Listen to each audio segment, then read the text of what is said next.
कौन थी वह? भादों का महीना, काली अंधियारी रात। कभी कभी रह रहकर हवा का तेज झोंका आता था और आकाश में रह रहकर बिजली भी कौंध जाती थी। रमेसर काका अपने घर से दूर घोटे पर मड़ई में लेटे हुए थे। रमेसर काका का घोटा गांव से थोड़ा दूर एक गढ़ही तालाब के किनारे था। गढ़ही बहुत बड़ी नहीं थी पर बरसात में लबालब भर जाती थी और इसमें इतने घास फूस उगाते थे कि डरावनी लगने लगती थी।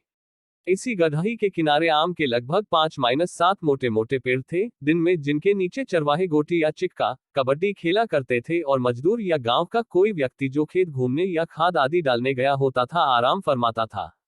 धीरे धीरे रात ढल रही थी पर हवा का तेज झोंका अब आंधी का रूप ले चला था। आम के पेड़ों के डालियों की टकराहट की डरावनी आवाज उस भयंकर रात में रमेसर काका की मड़ई में बंधी भैंस को भी डरा रही थी और भैंस डरी सहमी हुई रमेसर काका की बसखटिया से चिपक कर खड़ी हो गई थी। रमेसर काका अचानक सोए सोए ही हट हट की रट लगाने लगे थे पर भैंस अपनी जगह से बिना टस मस हुए सिरी हुई हटने का नाम नहीं ले रही थी। रमेसर काका उठकर बैठ गए और बैठे बैठे ही भैंस के पेट पर हाथ फेरने लगे। भैंस भी अपनापन पाकर रमेसर काका से और सटकर खड़ी हो गई। रमेसर काका को लगा कि शायद भैंस को मच्छर लग रहे हैं इसलिए बैठ नहीं रही है और बार बार पूंछ से शरीर को झाड़ रही है। वे खड़े हो गए और मड़ई के दरवाजे पर रखे धुआंधार मवेशियों को मच्छर आदि से बचाने के लिए जलाई हुई आग जिसमें से धुआं निकलकर फैलता है और मच्छर आदि भग जाते हैं पर थोड़ा घास फूस रखकर मुंह से फूंकने लगे। रमेसर काका फूंक मार मारकर आग तेज करने लगे और धुआं भी बढ़ने लगा। बार बार फूंक मारने से अचानक एक बार घास फूस जलने लगी और मड़ई में थोड़ा प्रकाश फैल गया। उस प्रकाश में अचानक रमेसर काका की नजर उनकी बसखटिया पर पड़ी। अरे उनको तो बसखटिया पर एक औरत दिखाई दी। उसे देखते ही उनके पूरे शरीर में बिजली कौंध गई और इसके साथ ही आकाश में भी बिजली कड़की और एक तेज प्रकाश हुआ।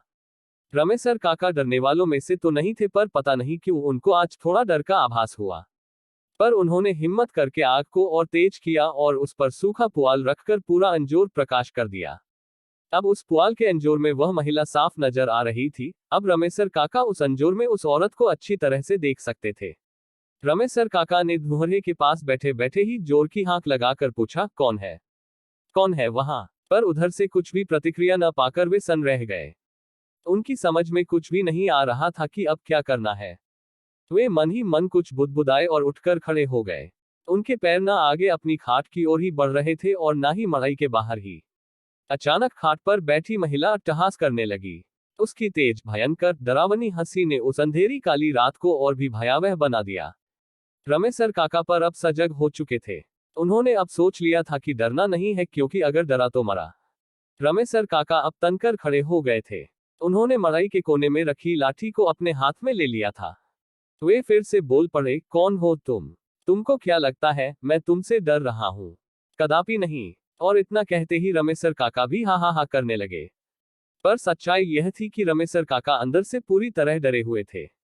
रमेसर काका का वह रूप देखकर वह महिला और उग्र हो गई और अपनी जगह पर खड़ी होकर तड़पी, तून डरता नहीं है? S S S S S S S S ना बताती हूं मैं तुझे। रमेसर काका को पता नहीं क्यों अब कुछ और बल मिला और डर और भी कम हुआ। वे बोल पड़े, बता क्या करेगी तून मेरा?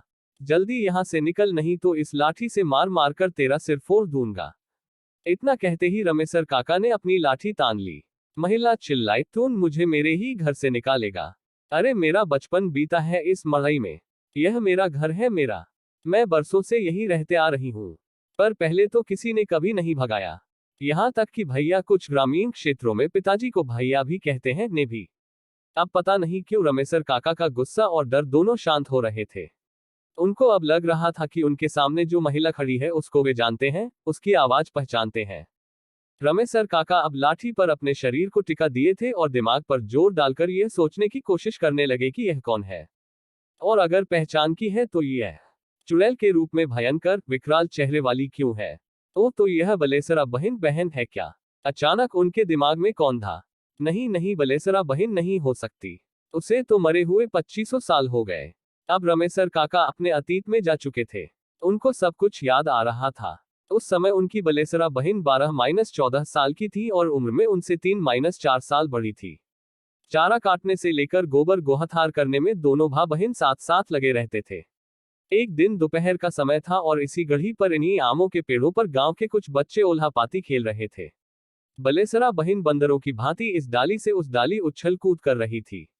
नीचे चोर बना लड़का पेड़ों पर चढ़े लड़के लड़कियों को छूने की कोशिश कर रहा था।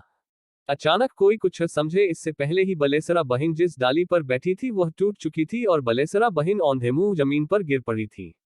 सभी बच्चों को थकुआ मार गया था और जब तक बड़े लोग आकर बलेसरा बहिन को उठाते तब तक उसकी लीला हो चुकी थी।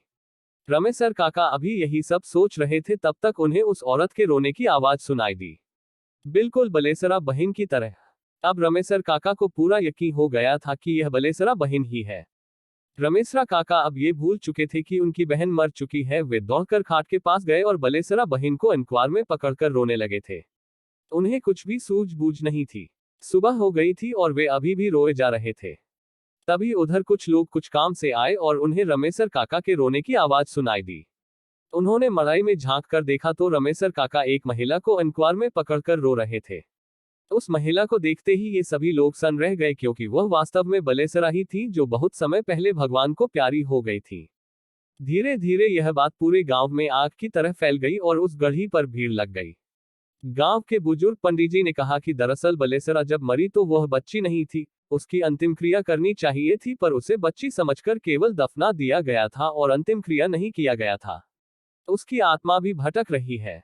लोग अभी आपस में बात कर ही रहे थे तभी रमेसर काका बलेसरा बहिन के साथ मड़ई से बाहर निकले। बलेसरा गांव के लोगों को एकत्र देखकर फूट फूट कर रोने लगी थी। सब लोग उसे समझा रहे थे पर दूर से ही। रमेसर काका के अलावा किसी की भी हिम्मत नहीं हो रही थी कि वह बलेसरा के पास जाए।